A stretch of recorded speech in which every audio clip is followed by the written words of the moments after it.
The Alpha Sessions with Ron Laver. Hi, my name's Ron Laver. This is the Alpha Sessions from Radio Broccoli. And today we're speaking to Kyle Elliott from Nashville. Hi, Kyle. Hey, Ron, good to see you. And you. How are things with you in the States at the moment? Are you getting on all right within lockdown? Are you still in lockdown? We are still in a mild lockdown here. Nashville has begun to reopen in a very eased manner. Most of the businesses and venues are still at a minimum or at least half capacity. But we're doing okay. We're trying to get back on our feet and open the best that we can.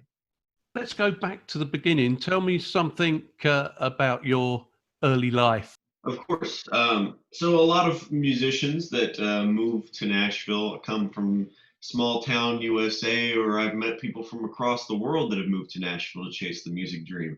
I, however, didn't have to do that. I was actually born right here in Nashville.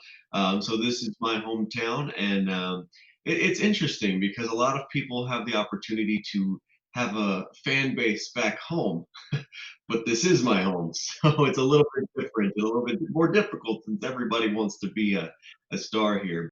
Being born in Nashville and living in Nashville, does that was it inevitable that you would end up as a country singer then, or is that not how it works? That's not how it works, but a lot of people in Nashville are part of the industry. And in fact, my family was not part of the industry. I grew up in a household where my mother was going to school to be a teacher, and my dad just worked a day job, and they weren't involved with music, but the extracurricular things we did kind of led to that. My mother did have a degree, a vocal degree, which was more classical and not so much of the new age music that's on the radio, but she led the music at our church in Nashville. And so I didn't really have a choice, but from the age of 3, there is video of me singing at the church functions. And I didn't, from that point forward, I loved music. I always loved being around it. Every time we were in the car, music was playing on the radio. And I just grew up with it. And it really did transition into something as I got older. I learned to play guitar at the age of 13. And I started just playing music in my room and writing songs, or what I thought were songs at the time. And eventually, as I got older and into college or university, I started performing with friends and playing in a band. And eventually that got a little bit old, as it was more just for fun and not so much of a business aspect.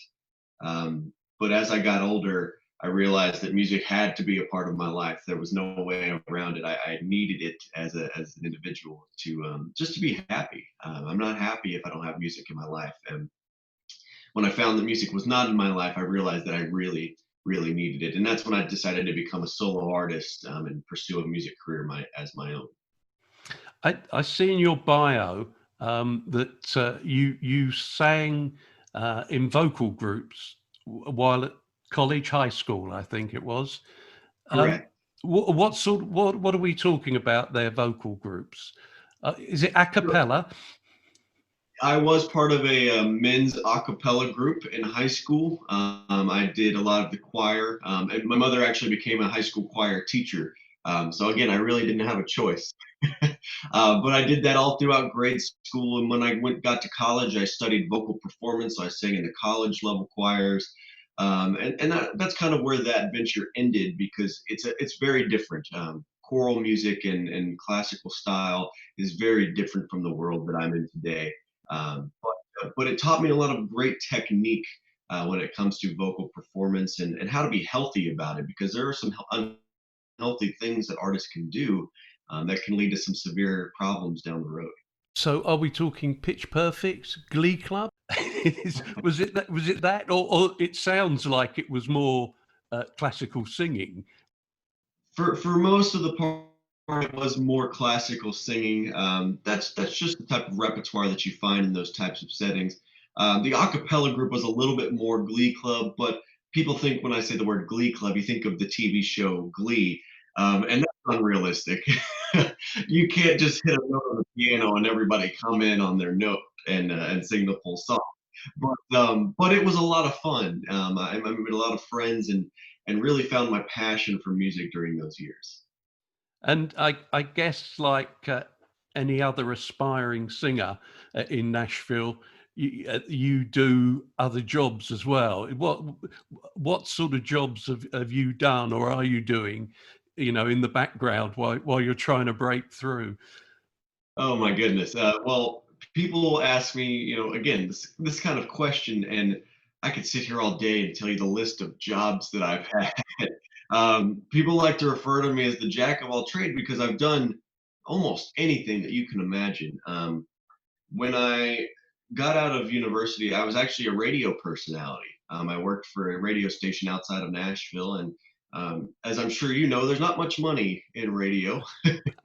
And not that that was the end goal, but wasn't even paying my gas to get to and from work. So um, I decided to get away from that. I joined a transportation company. I had somewhat of a degree in marketing as well, and so I did marketing for them for about 2 years.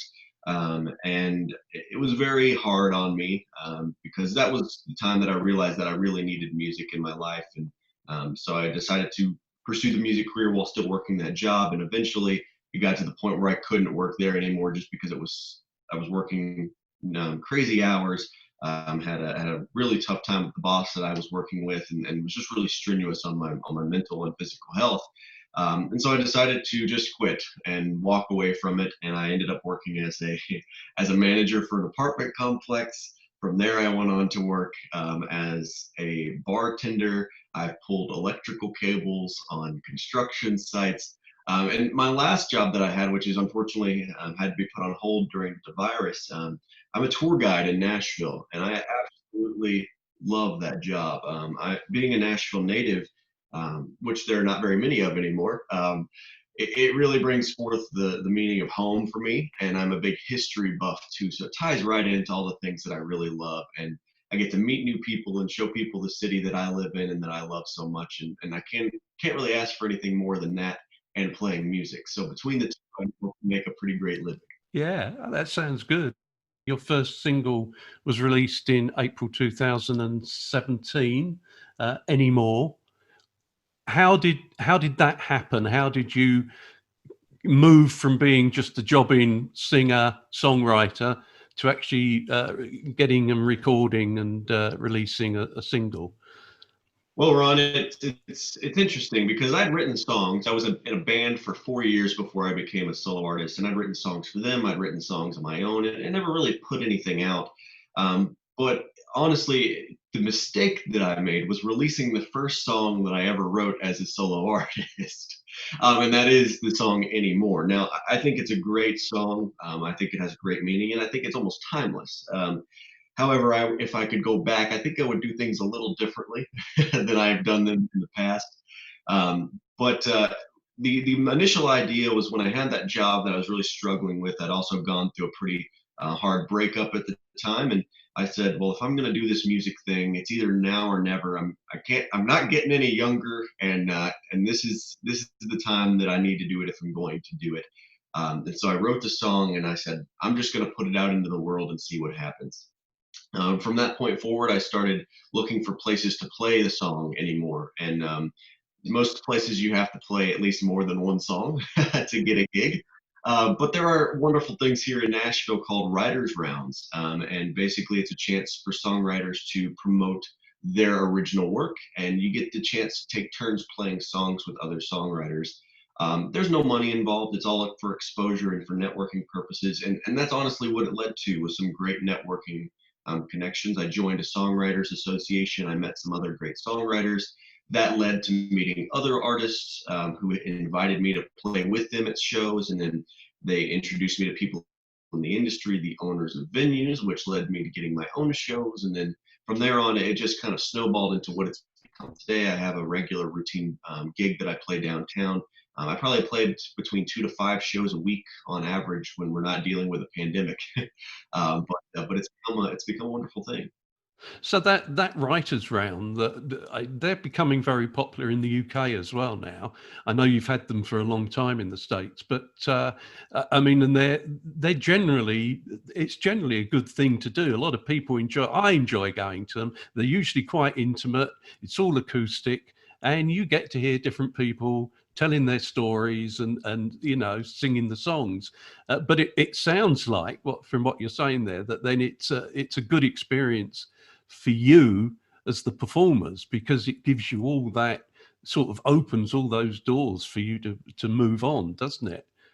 Absolutely. And you can't be quiet when you go to a writer's round. You have to talk to everybody that you can, because it's the industry. The more people you know, the better off that you'll be. And there are multiple perks to it. Every time I go to a writer's round, I'm inspired to write more music because I see, maybe this artist has a great riff, and that's something really cool that maybe I could work with, or they've got a unique line in their song that I think is just awesome and would make a completely different idea for a new song. And just picking people's brains. I mean, that's the best part about it. Mm. Okay, well, let's move up more to date to August 2019. You released a single called Sunrise. That's correct. Yes, it's the first song in a long project that I've been working on since January of 2019. Because of things that have happened in life, because of partly the pandemic, partly the tornadoes that we had here earlier this year, and some hiccups with the business side of things in last year. It's really project back. But what I've kind of learned from all of this is that my timing. It's going to happen when it's going to happen. But Sunrise was a great way to kick off that project, and I'm very proud of the work that we put into that song, and I think it's done very well for itself.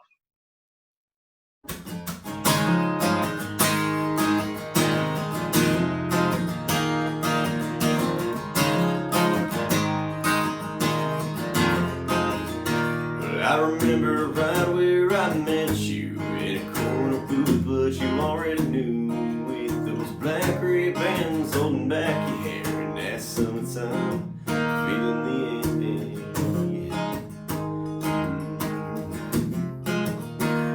You had that painted on ruby lipstick and those brown eyes. How could I forget? Falling hard, falling fast, the only thing I can say to that. I was digging on you were hitting on me, going everywhere that you wanted to be, riding along in the shotgun seat, headed to the beach where we see the sea, doing shots of every clear, making my words disappear. It was all night, all night, all night, until sunrise.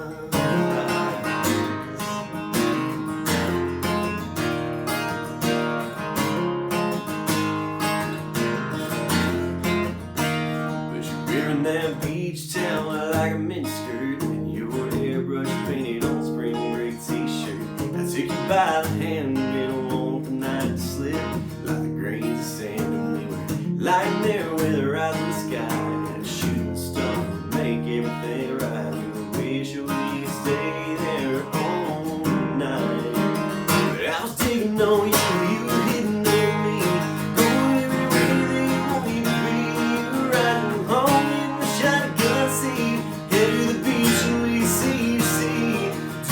Shots of every clear, making my words disappear. It was all night, all night, all night, until sunrise at the time to wash away our names and footprints and all. It was never the same, and I was holding on to what we had, because I knew tonight would be all that.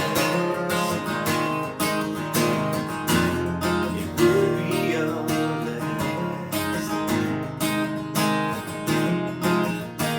I was digging on you, you were hitting on me, going everywhere that you wanted to be, riding along in your shotgun seat, headed to the beach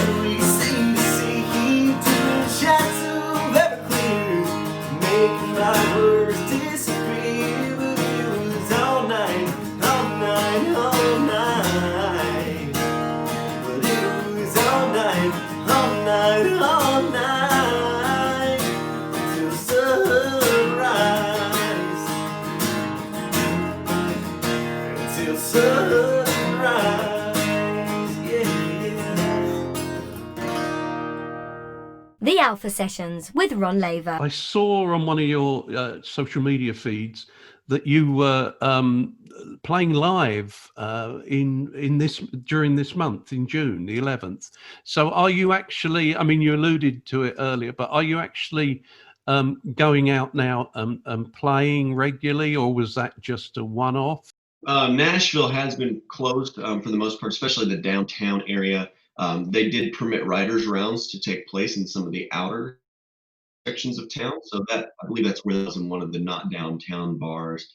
But one of the great things about Middle Tennessee is that there's so many towns around Nashville that also offer live music. And I have a show this Friday, about an hour and a half away, at a venue that is still open because smaller towns have less restriction. I'm able to travel and play actual live shows, which I can't tell you how big of a relief that is. I can imagine that. Well, yeah, that's good. I the other thing I saw you on just a few days ago now. You played a recent three-way live stream with a couple of UK artists, Danny McMahon and Amelia Quinn. Correct. Yeah. And as well as being a fairly typical writers' round where you talked about your music and how it all, there was something a little bit different about that one, wasn't it? It had an unusual twist. Indeed, and I thought it was such a unique idea, and I absolutely loved the concept for it. I'll go ahead and explain for those that didn't get a chance to tune in. Three chords was the blog that kind of posted this idea, brought us on board, and what they did was they had submissions from anybody that wanted to submit lyrics, they could, and they took about a 3-week period time, collected all those lyrics, and then they said, okay, 3 artists, here's our songs. I don't know how you want to arrange them, how you want to make them your own, but do what you need to do to write a song with these lyrics. And I tell you, that is one of the most challenging things that I have ever done in music. Because as a songwriter, you can usually come up with one idea and then you can just run off of that one idea. But here we had 30 plus ideas and we had to kind of piece the puzzle together. And a lot of the ideas were not similar. And that's very hard to take an emotional, sad song and add a happy lyric to it. But it was a lot of fun. It was a lot of fun doing that. And Danny and Amelia are just amazing artists as well. They came up with some great tunes, and I'm so thankful for the UK country industry because that is just a great way to expose not only new artists but some really creative ideas. Yeah, that was I really enjoyed that, and I enjoyed that last round where you all sang your version. I mean, there were 3 different songs. You and Amelia did it sort of upbeat, and Danny took it right down to a real sort of slow song.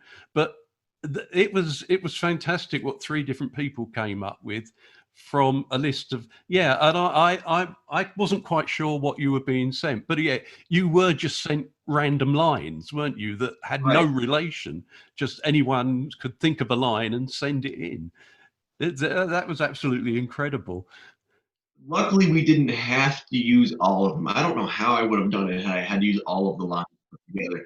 But I think I used about a little bit more than half of the lines, and I tell you, it was very, very difficult. But I was so excited to hear what Danny and Amelia had come up with because I know where I came from with it, and I wanted to see just the slightest change in your mood for the day could determine whether or not that song was going to be happy or sad.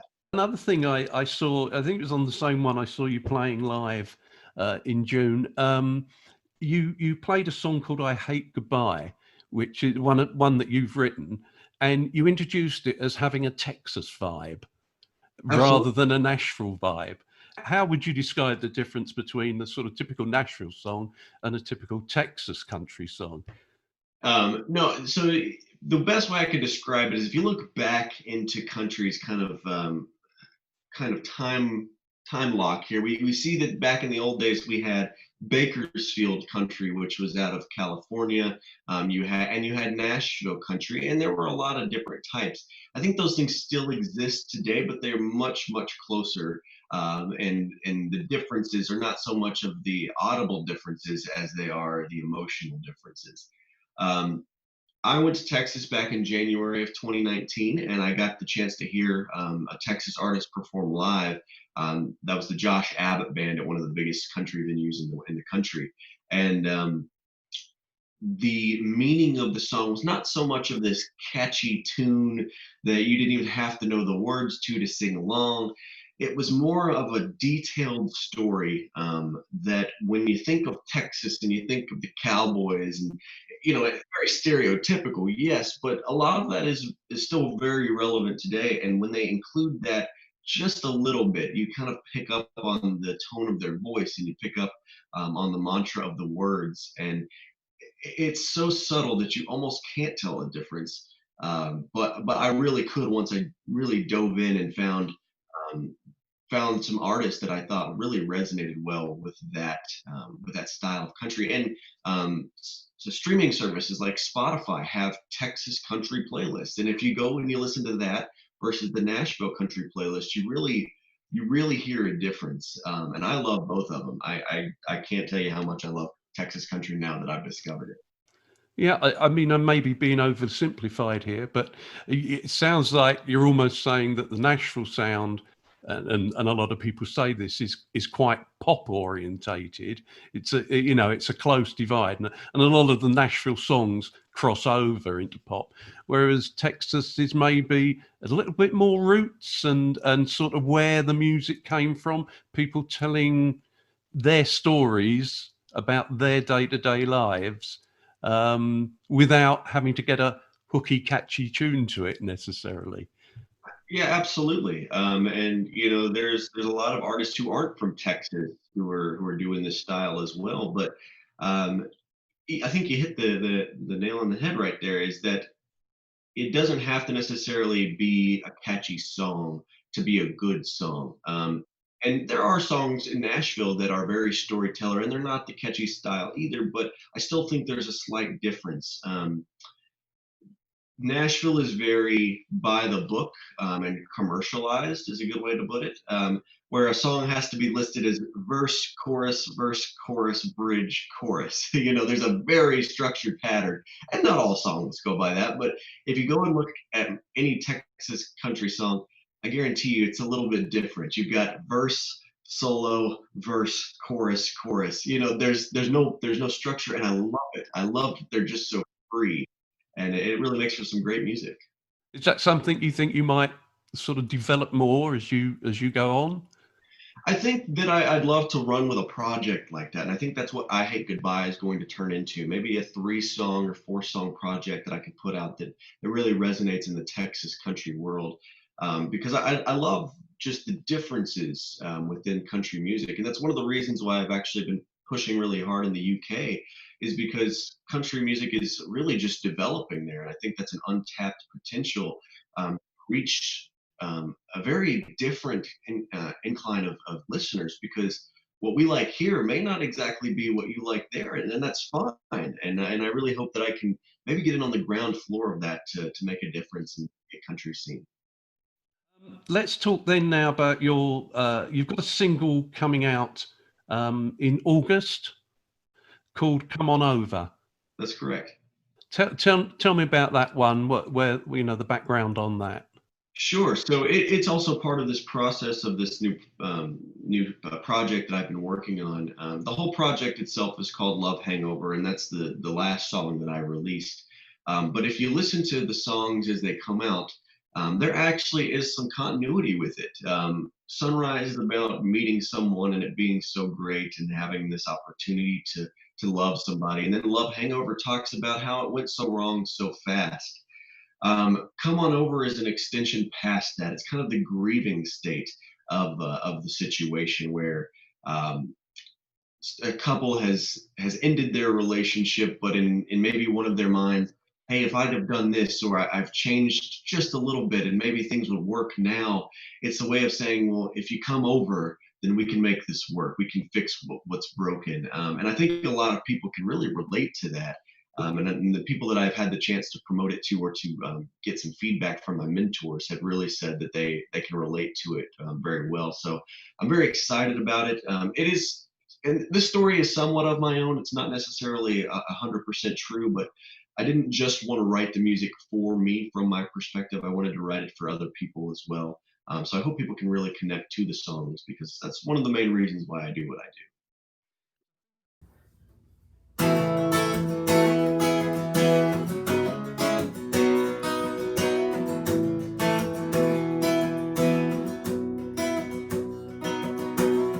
Just another Friday night in a small town. Home team's way headed westbound. There ain't nothing to do, just hang around.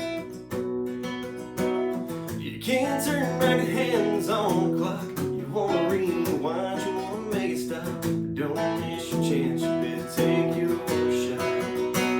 So come on over, so we can do what we do. We got a bottle of wine, candlelight, girl, I'm setting the mood. I bet you look as pretty as you always do when you walk in the room. You got me acting like a fool, so don't wait no longer. Just come on over. Just come on over.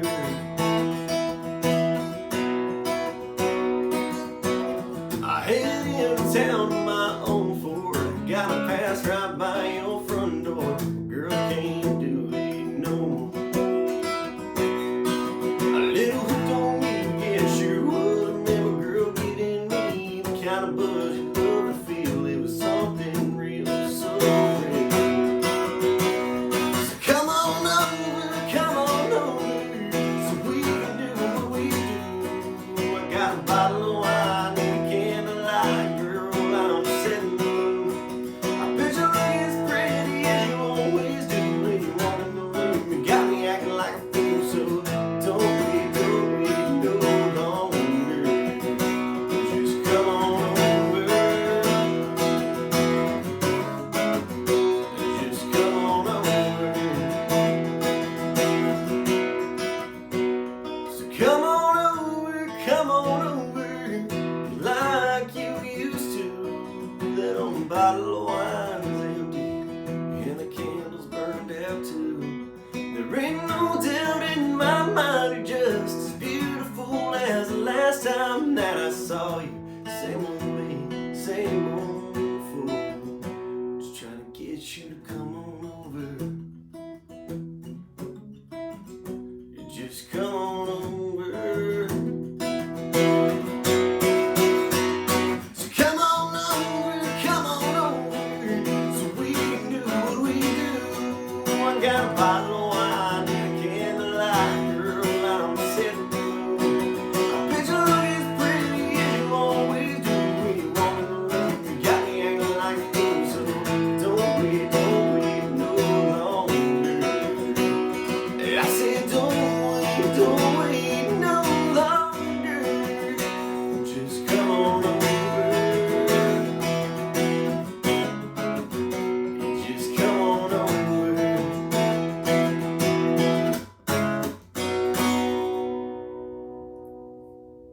The Alpha Sessions with Ron Laver. Come On Over, Sunrise, and Love Hangover. So all three, are they originally going to be part of the EP that I think you've had to sort of shelve at the moment?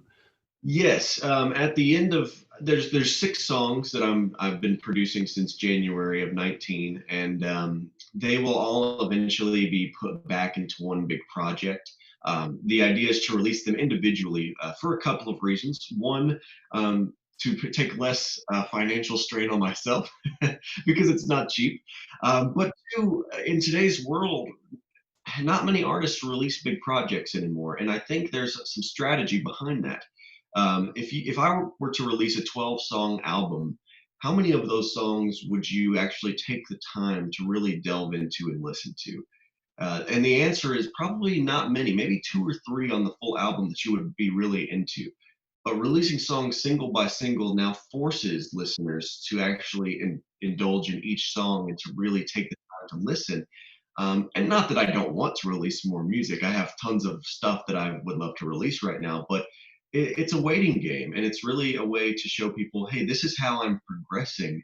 And I think it's a great, and I used this term the other day, it's a great audible scrapbook to show the progress of not only myself but of the music and the story. So I think it's really a good strategy that allows people to kind of dig deeper into the meaning. That's an interesting strategy. And did you say you were in marketing before? I was. I have a minor in entrepreneurship, so starting a business, and a lot of that does include marketing. So I think it's a great skill. Yeah, good thinking. I like your style. Yeah, it was a combination because I originally had thought, let's go in with an EP. You know, I didn't want to spend a ton of money putting out a 12-song album, and I really didn't have the material that fit into the project either. But this idea of the EP was so generic, just to tell my story in 6 songs. And I sat down with my producer that I worked many months to find, and he had given me the advice to make people listen. And we didn't really have an idea at the time, but I had mentioned that it didn't quite go as planned. And I think that's maybe one of the reasons why it didn't go as planned, because this is how it's supposed to happen. And I really hope that people have taken the time to listen to maybe more than just the surface level of the message. You mentioned earlier about cowboys and cowboy boots. To the UK audience, country music is still very much about cowboys and cowboy hats. Absolutely, I've got my hat right here. Fantastic. And we didn't even rehearse that, did we? We didn't. But what I was getting to there was, I understand you've just started to ride. Is that a fact that you're learning at the moment, or you have just learned to ride? Well, so I grew up. My grandparents have a farm here in Middle Tennessee, about 125 acres, and I grew up riding horses on their farm. But it was never something that I did very regularly. It was just something we did when we went to visit. But my current significant other, her profession is in the horse industry. And so she has her own horses as well. So I do get to ride a bit more now than I did before. And I love the outdoor life. I love kind of the wide open spaces, and the equine industry is a part of that. You know, am I an expert? Absolutely not. You know, I'm a tall guy, but I'm also a pretty skinny guy. So, you know, a horse could still buck me off with no, but I enjoy it. I love animals and I love outdoors, so it just goes hand in hand. Yeah, when the time's right, when the song's right, you'll be able to do your own horse riding in the video. That's with the hat and. That I'm not gonna make any promises, but that is definitely an idea that I've had from that Texas project that I've been putting forth. So. Yeah. Well, we'll look forward to that. We'll watch out for it. Can you tell us what your musical influences have been over the years? Absolutely. So I mentioned I was in a band prior to being a solo artist, and this might come to a surprise to many people, but that was a punk rock band that I was a part of. And a lot of the technique that I use in my songwriting and in my performance comes from that. And I think that's a pretty unique thing to add. As far as vocal and lyrical kind of motivation, I would say I get a lot of that from a little bit more of the traditional side of today's artists. And what I mean by that is you've got your kind of pop style country artists, but then you have a bit of the more traditional side. I recommend artists, or I'd say that I would sound a lot like the Eric Church sound, the Chris Young, Lee Brice. Not quite so much the poppy, as you still get a little bit more of that traditional mix. You can take a few years back, and I take some inspiration from from legends like Randy Travis. I'm a big Josh Turner fan. We both have that deep voice, so it's some kind of similarities that we have. And listening to them, their lyrics again kind of go back more to that storyteller than so much of the catchy tune. But as times change, you also have to stay relevant. So I think it's a good way to mix the two worlds together. I was going to say to you at one point that you know, you've got a classic country voice, and it's that deep tone to it. And I mean, yeah, all those people you mentioned, your singing brings to mind all of them, and I don't think that's a space to be in at the moment, is it? Because they're all very popular at the moment. It's good company to be in, no doubt. And people say, well, where's your country accent? I think it's there. Not always as relevant as sometimes, but uh, Nashville doesn't quite have the same accent that it used to. But no, those artists do have that lower range, and I think the main reason why I really aspire from them is because growing up listening to the radio, I couldn't sing the same songs as Vince Gill or sometimes even Garth Who Brooks because can? have those ranges Yeah. that are way up there. And so I grew up singing the lower songs because that's just what I could sing. Yeah. And I think it has really shown me that it's a unique place to be. I used to really be frustrated with the fact that I couldn't sing very high. But now being out in the world, most people can sing high, and not very many people can sing low. So it's a good place to be. And that's what gives all those artists and yourself a distinctive style with your own style, which is good. I just want to ask you a couple of things before we go.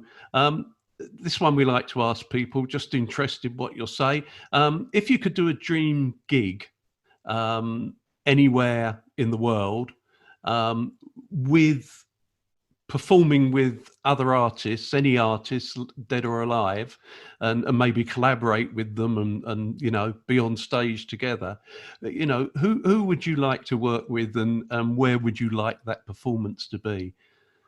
Oh goodness. There's a couple of venues. There's the amphitheater in Colorado, which is built right into the mountainside, and I think that is just. I've never been, but I absolutely loved the idea of that venue and have dreamt of going there and seeing performances. But also, if you've never been to CMA Fest, the big show in Nashville is it's an experience like no other. There are so many amazing artists that get the chance to perform that night or those nights during the festival. And I think it would probably be one of those two venues, and that the one in Nashville is at Nissan Stadium, the football stadium that we have here. But they pack in close to 80,000 people into the arena, and it's an incredible night. As far as who I would want to stand next to, it might surprise people. There's a couple different non-country artists that I would pick to perform with. Now, as far as country goes, I think it would be a true honor to perform with artists like Chris Stapleton.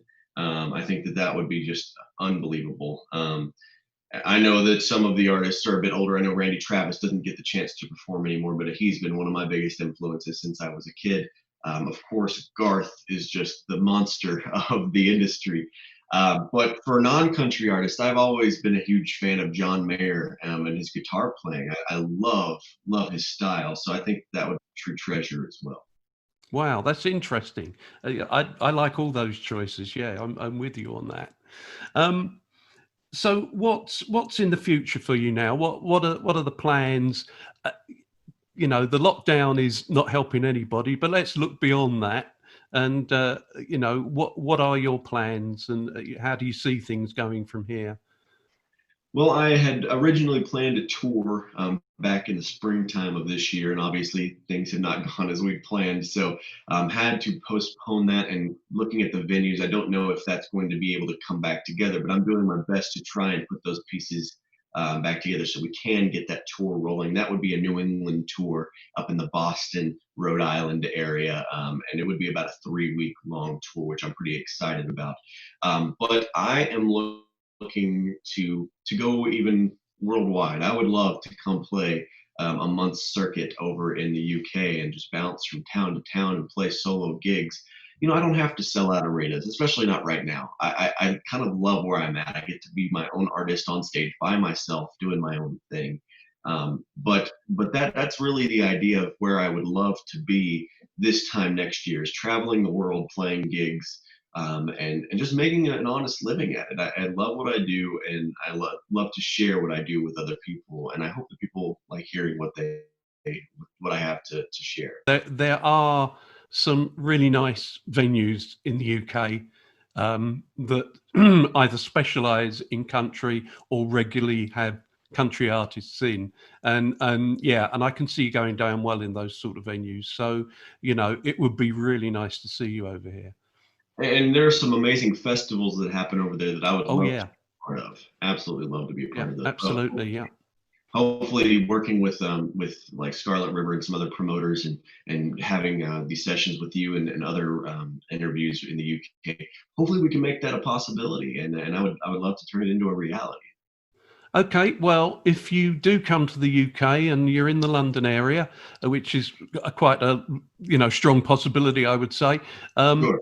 we'd love to have you out to our studios and do one of these sessions face to face. That would be great. I will definitely put it on my to-do list because that is something that I would very much love to do as well. Okay, Carl, look, it's been great talking to you. Thanks for your time, and we'll watch out for you in the future. Thank you, Ron. It's been an absolute pleasure. I hope everybody is enjoyed the episode, and keep an eye out for the new song "Come On Over" that comes out on August 7th. Can't wait to share that with the world. But thanks so much. It's been fun. Thank you. Bye now. Bye-bye.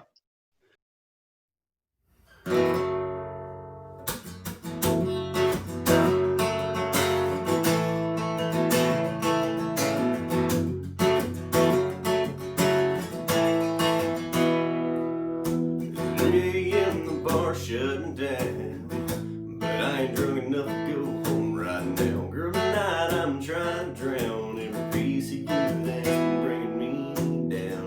Driving past your house, but I won't stop this time. I've had a million second chances to get you off my mind. Girl, my heart's hurting. Oh, but I wish you weren't so certain. 'Cause baby, you are the only thing that gets me through the day. Wishing you would come back. It's time to say, got a glass of whiskey, but I'm sober. You gotta know that you're my love hangover. I don't know how long I can keep on doing this. I miss the way you feel, girl, when we kiss. Knock another one back and flip it over. You know that you're my love hangover. My love hangover.